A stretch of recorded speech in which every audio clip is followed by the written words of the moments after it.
जीवन की नश्वरता का केवल आभास करना पर्याप्त नहीं, केवल इसकी वास्तविक स्थिति को जान लेना पर्याप्त नहीं, बल्कि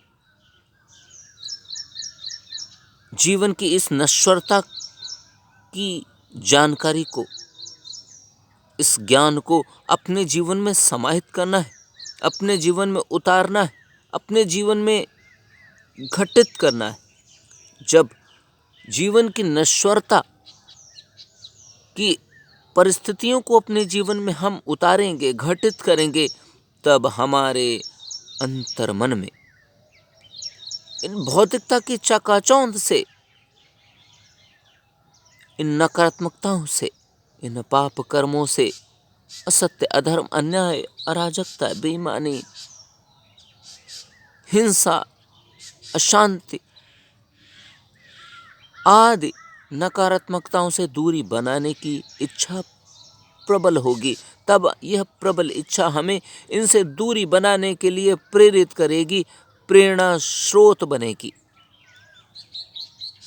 यदि इस प्रकार से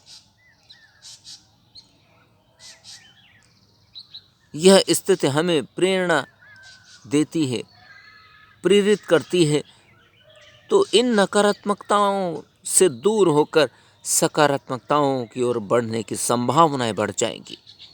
सद्गुणों को स्वीकार करके अपने जीवन में उतारने की संभावनाएं बढ़ जाएंगी।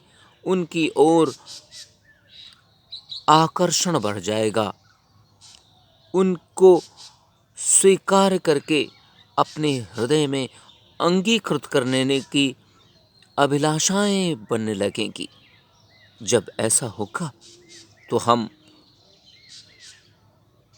सहसा सत्य की ओर, न्याय की ओर, धर्म की ओर, ईमानदारी, मानवता, शांति, अहिंसा जैसे सद्गुणों की ओर अपने कदम बढ़ाने लगेंगे। हम उनकी ओर अग्रसर होने लगेंगे। जब हम इनकी ओर आगे बढ़ने लगेंगे, फिर क्या?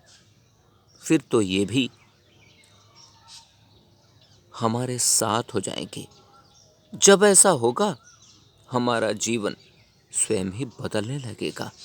हमारा जीवन स्वयं ही सत्य की वास्तविकताओं से ओतप्रोत होने लगेगा।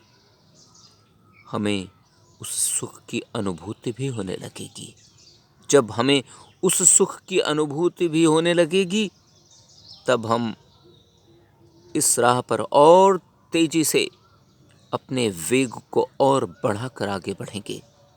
यह प्रक्रिया निरंतर आगे चलती रहेगी,